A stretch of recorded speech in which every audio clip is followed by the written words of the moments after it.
Hi and welcome to Create Love Arts. My name is Sharon and today I'm going to teach you my very favorite stitch pattern. This stitch pattern is called an Alpine Stitch and it is literally just a bunch of double crochets in different ways. It is a foundation row and then a 4-row repeat, but 2 of those 4 are the exact same thing. So I would consider this a beginner pattern due solely to the fact that it's just single crochet and double crochet. Really, that's all it is. One of the double crochet does go into front post at one point, but we'll explain how that works. This stitch pattern works with literally any size yarn, any color yarn of your choosing. It's very versatile that way. I think it looks good in every yarn, to be honest. It's a great textured pattern and it's quite simple. So let's begin. First thing we're going to do is chain any even number. So if you want your project to be wide, we're chaining the width. So however wide you want your project, if you want a scarf, you're going to go scarf width. You can look up different metric sizes about what size you want it to end up being width-wise, and then just measure it. And then, so if you have 20 chains and you're off by a little, go ahead and do 22. So that's one good thing about it being an even number pattern, or even an odd. It's not an exact number. Now what you're going to do is chain that even number and then just add 2 at the end. The 2 chain will not count as an actual stitch. It's just your turning chain. So I've chained 22. I'm going to count back. I work in the back bumps here. I just like it better for when I border a project. I find it easier, but you can also work from the front if you like. Either way is fine. I'm going to back up 3 chains and double crochet into the 3rd chain from my hook to begin my foundation row. So 1, 2, and 3. I'm going to go into that 3rd chain there with a double crochet. Yarn over and pull through 2, yarn over and pull through 2. And then I'm just going to keep going across the row into each and every bump. And at the end of this row, I should have 20 stitches if I counted correctly, which, you know, hey, happens sometimes. I don't. We all make those mistakes. I like using variegated or marled or speckled yarn for this as well. This stitch pattern, it can hold. It works so well with everything. It truly is one of my favorites for that reason alone. When you don't know what you can do with something, sometimes you grab a stitch pattern and you're like, oh, it'll look great with this yarn, and then you work it up and it just doesn't. This one usually does. I don't think I've ever had a yarn that it looked terrible with. So for me, that's pretty versatile. I love that. So I'm just crocheting along the edge here through each bump and just double crocheting straight down this line. That's our foundation row. It's not technically, it's technically row 1, but when you're in a stitch pattern, one of the things you'll notice is people will say, instead of row 1, or they might say both, they'll say foundation row. And this is a set up row. It sets us up for the actual pattern. Okay, you will not do another full out just double crochet row throughout the rest of this pattern. And that's one of the reasons why I say it's just a setup foundation row. All right, almost there. I have made this in the round, making headbands with it, or ear warmers. And because it's only a 4-row repeat, it ends up being like 5 or 6 rows total, 5 rows total with this foundation. You can use it for quite small projects too. I just enjoy the fluffy texture of it and how it looks when it's all done. Okay, so let me count through. I've got 2. I always count. Okay, here's a little trick. When you're doing single crochets and half doubles and even triples, you want to count from the top here. Each one of these little loops, you count the V's. When it's a double crochet, they're very noticeable. You can see where each one is, and they do line up with their top. So I'm likely to just count the front of these because I find it easier. You count it whatever way makes it easier for you, okay? So I've got 2, 4, 6, 8, 10, 12, 14, 16, 18, and 20. And that is correct. That is my even number. So now I'm going to turn my work, chain 1, and the second row is single crochet all the way across. So you're just going to single crochet yourself all the way across this row. However many stitches you had at the end of row 1 will be how many you need at the end of row 2. So I should have 20 here by the time I'm done. This single crochet row happens twice throughout the pattern, which is why I say it's so simple. Every other row is a little different, but the 2 even number rows are the same. Or the wrong side rows are always the same.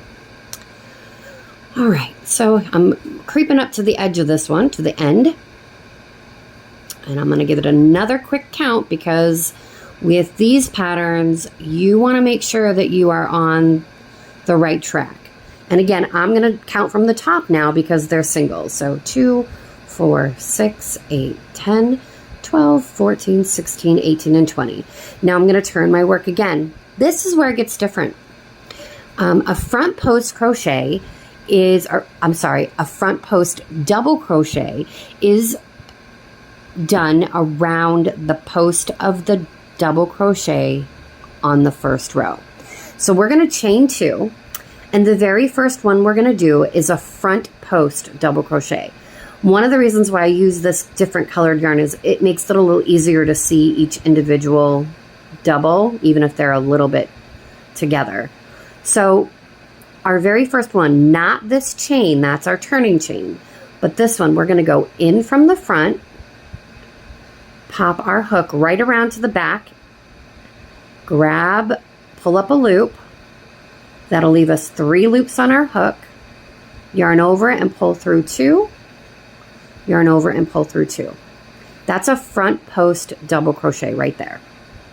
That's all that means. There's your post, it's on the front, okay? So then you yarn over and just do a double crochet in the very next space.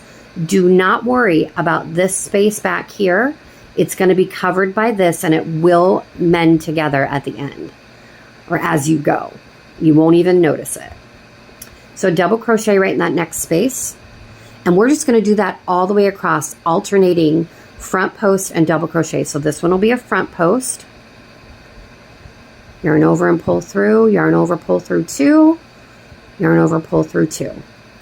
And then in the very next hole, we're going to do a double right in the stitch.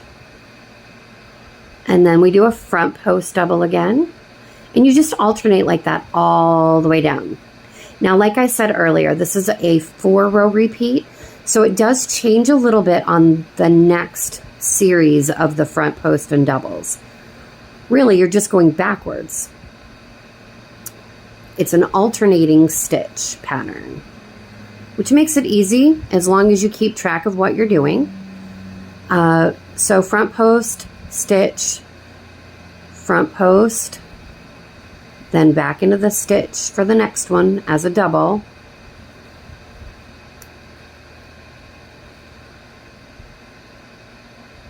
All the way across. And when you get to the end, you should have a double crochet in your last stitch. I have trouble sometimes with this coming out even. And what I've found is sometimes I'll forget and do one back here instead of next to it. So keep an eye on where you're putting that double crochet. Don't try to go back into the front post one or the one behind the single behind the front post. You don't do anything with that. All right, so we've alternated ourselves almost all the way down the row here. And I have a double here. Yep, I'm going to end up right. Yay, me. That's why you need an even number. Okay, so then this one goes here. Let me make sure 2, 4, 6, 8, 10, 12, 14, 16, 18, 19. All right, and then this last one, see it's tucked up a little behind there? That's where my double is going to go. Right in that last stitch here. That first single crochet from the row below. All right, so there we're starting. Now, Alpine Stitch will curl a bit. Anytime you're doing front post or back post stitches of any kind, they're gonna curl a bit, and that's okay.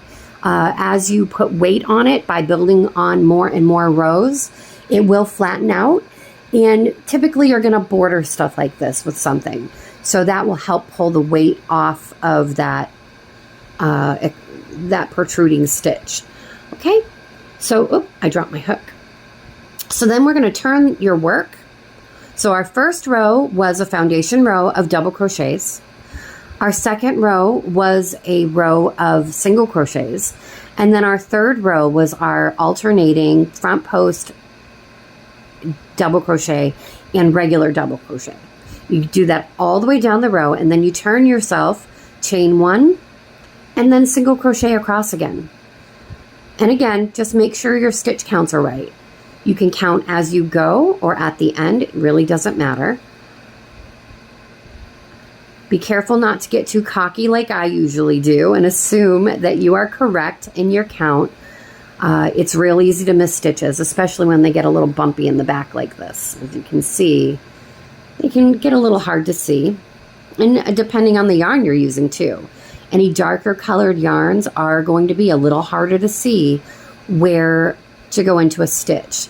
However, darker colored yarns are way better for front post and back post stitches. So keep that in mind. For anybody who's been avoiding black yarn, a pattern like this, although it could be a little tricky in the singles and the double rows, the actual front post and back posts are a lot easier to see in the black than anything else. All right, so give myself a quick count. 2, 4, 6, 8, 10, 12, 14, 16, 18, and 20. I did it again. Turn your work. Now we're on this fourth and final row. Chain 2, and this is where you flip. So we were doing front post double crochet and then double crochet alternates. Now we're just going to start with a double crochet,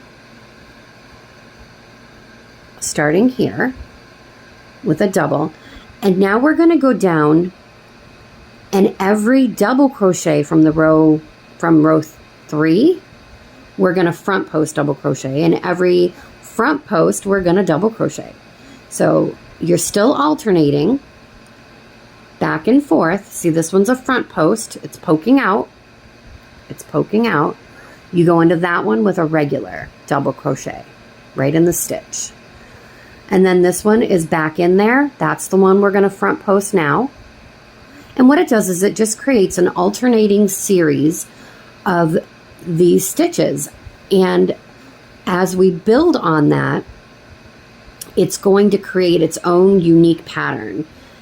And it looks fabulous no matter what, in my opinion.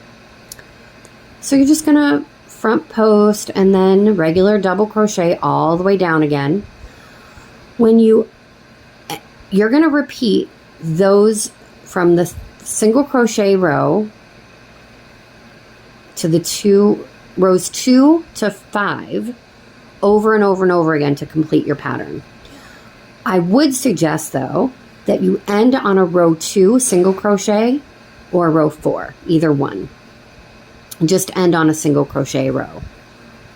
And that way it tightens it up a little bit at the end to make it, nicer. And you can also, if you prefer, go all the way to the end with this, no matter what. I mean, it's really versatile. You can put other things in between if you'd like. But this is the stitch pattern for Alpine. Now, when we get to this point, this is not a stitch here. So what's going to happen is, wait, what did I do here? Oh yeah, it is. That's from the front post there. I got confused. See how easy it is? That's your front post. You're going to double crochet right into this. So it'll be 2 double crochets, but that's okay, because at the turnaround, you'll fix that. And that's it. Then I'm just going to go right back to a single crochet row and start all over again. This is a row 2. I've left the pattern at the beginning of the video, and also you can find it on my Facebook page. It's in the photo album for Alpine Stitch, and you'll see different examples of the Alpine Stitch and the written pattern for it there. This is just a simple pattern. It's not meant to be anything other than a starting point. So this is just the stitch description, but you can find all different kinds of patterns out there on the interwebs, and they will direct you in the way they want you to do it. But this is the basic pattern and how it works. So coming up on the end of this last row that I want to do, and you can see how textured this is. Now this is a marled yarn. Variegated yarn. It's best for planned pooling, and this isn't going to pool very well. But I just love the way it's got such texture to it.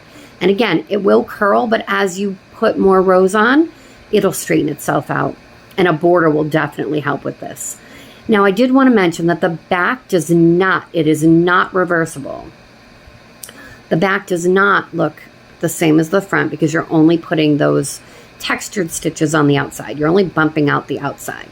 But regardless, it's great for a scarf especially, or a head warmer or ear warmer or what have you. So keep this one in mind. Oh, it's also great for bags. Oh, I forgot about that. Cotton bags with this. Oh my goodness. It's got a nice tight stitch. You're not going to lose your stuff out of it. It's fantastic. So there it is. There's my favorite stitch pattern. And I hope you enjoyed and learned something new. And please like, follow, and subscribe and all the things to help me out here on YouTube and Facebook. And I'm on Instagram and Threads too. So I hope you have a fantastic day and that you too enjoy the Alpine Stitch. Just give it a go. You never know. This is a very simple stitch pattern. And if you do choose to go to my Facebook page and find that the written pattern, there is a picture on there for how, it's a diagram picture of how to actually do the front post in case you're having a little bit of trouble with the idea of how it works. So thank you so much for your time, and I hope you have a fabulous day.